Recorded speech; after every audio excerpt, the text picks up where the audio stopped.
지난 레위기 11장부터 우리는 성결법에 대해 살펴보고 있습니다. 오늘 본문 12장 성결법 두 번째 주제는 여인의 출산 규례입니다.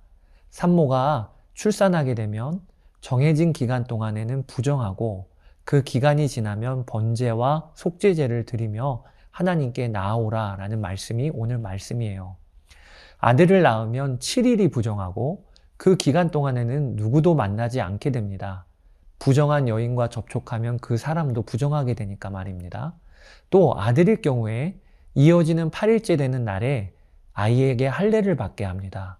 그리고 그 산모는 이후에 33일 동안 산열이 깨끗해지는 기간이 차기까지 성소에 들어가지 못한다고 말씀해 주십니다. 딸을 낳을 경우에는요, 부정한 기간이 아들의 딱 2배가 됩니다. 산모는 14일간 부정하고 그리고 66일 동안 산열이 깨끗해지는 기간을 가져야 합니다.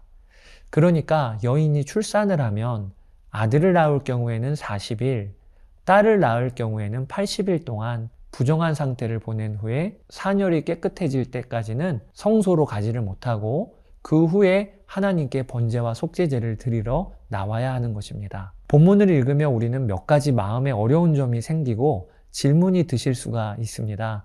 그것은 다음과 같은 것입니다. 첫째, 자녀 낳는 것이 부정한가? 이런 질문이 들 수 있죠. 물론 아닙니다. 레위기 12장에 출산한 산모가 부정하다 하는 것은 아이를 낳았기 때문이 아니고 아이를 낳는 과정 중에 흘린 피와 계속하여 유출되는 분비물 때문에 그런 것입니다. 성경은 피 흘리는 것을 부정하다 그렇게 봅니다. 피는 생명을 상징하는 것이기 때문에 그렇습니다. 나아가 자녀를 낳는 일은 오히려 존귀한 일임을 우리가 알아야 되겠어요. 레위기 11장에서 15장의 성결법의 순서를 우선은 생각해 보세요. 우리가 삶에서 거룩하게 살아가는 법으로 성결 규례를 주신 것인데 하나님은 그 첫 번째로 먹을 일을 언급하셨죠. 내가 무엇을 먹고 마시는가가 바로 나이기 때문에 그렇게 하신 거예요. 음식 문제는 내 삶의 가장 기본이 되는 문제이기 때문인 거지요. 그리고 그 다음으로 언급되는 것이 출산 문제입니다. 그러니까 아이를 낳는다는 것은 우리 삶에 얼마나 핵심이 되는 문제로 하나님이 보신다는 뜻입니까? 하나님은 우리가 가정을 이루고 자녀를 낳는 일을 직접 디자인하셨고 그 일에 관심이 많으십니다. 두 번째 질문인데 아들을 낳을 때보다 딸을 낳을 때 2배가 더 부정하다? 이것은 성차별 아닌가? 이런 질문이 드실 수 있어요. 여러분, 성경이 남성 중심적으로 기술되어 있음은 어느 정도 인정할 일이기도 합니다. 그러나 우리가 본문을 이렇게 해석해 보면 어떨까요?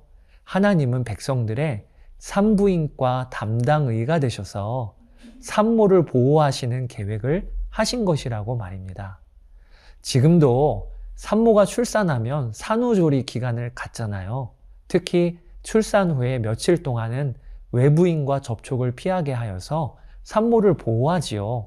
하나님은 산모를 7일 혹은 14일간 부정하다고 하시는데 이 기간은 그녀가 부정함으로 말미암아 누구도 그녀와 접촉을 하지 못하게 됩니다. 그러니까 이 부정하다 말씀하신 것을 통해서 산모는 보호를 받는 결과를 얻게 되는 것이에요. 출산한 산모를 보호하라. 이것이 출산한 여인에 대한 규례를 주시는 하나님의 본뜻 아니실까요?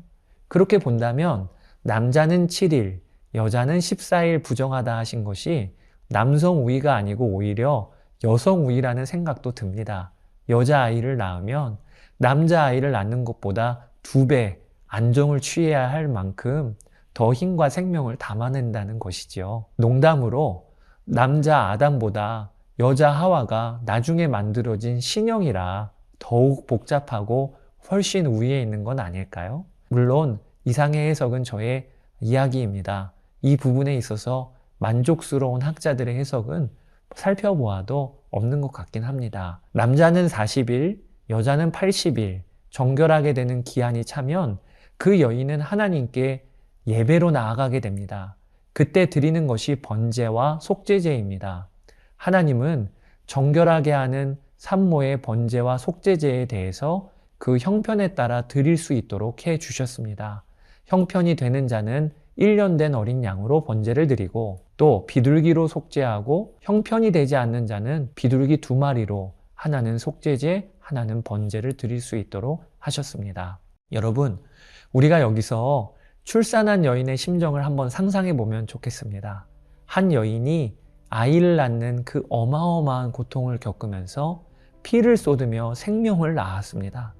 그리고 그녀는 40일 혹은 80일이 되어서 아이를 안고 하나님의 성전으로 나아갑니다. 그때 그 여인의 심정이 어떠했을까요? 저는 이 장면이 이렇게 오버랩이 되어 한 가정의 딸이 산모가 되어 출산을 했어요. 너무 고통스럽고 힘들게 한 생명을 얻었습니다.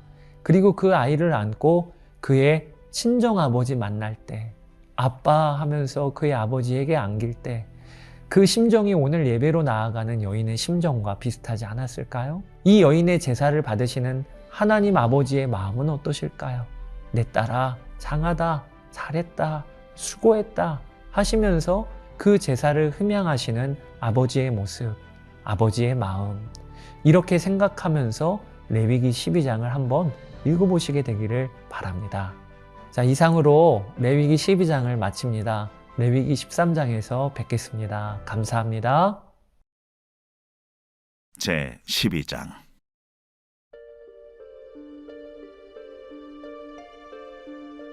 여호와께서 모세에게 말씀하여 이르시되, 이스라엘 자손에게 말하여 이르라. 여인이 임신하여 남자를 낳으면 그는 이래 동안 부정하리니 곧 월경할 때와 같이 부정할 것이며, 8째 날에는 그 아이의 포피를 벨 것이요, 그 여인은 아직도 33일을 지내야 사녀리 깨끗하리니, 정결하게 되는 기한이 차기 전에는 성물을 만지지도 말며 성소에 들어가지도 말 것이며, 여자를 낳으면 그는 2일에 동안 부정하리니 월경할 때와 같을 것이며, 사녀리 깨끗하게 되면 66일을 지내야 하리라.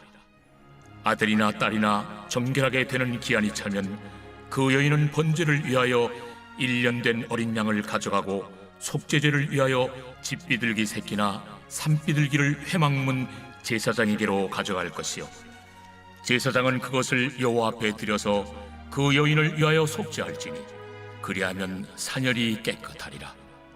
이는 아들이나 딸을 생산한 여인에게 대한 규례니라. 그 여인이 어린 양을 바치기에 힘이 미치지 못하면 산비둘기 2마리나 집비둘기 새끼 2마리를 가져다가 하나는 번제물로 하나는 속죄제물로 삼을 것이요, 제사장은 그를 위하여 속죄할지니 그가 정결하리라.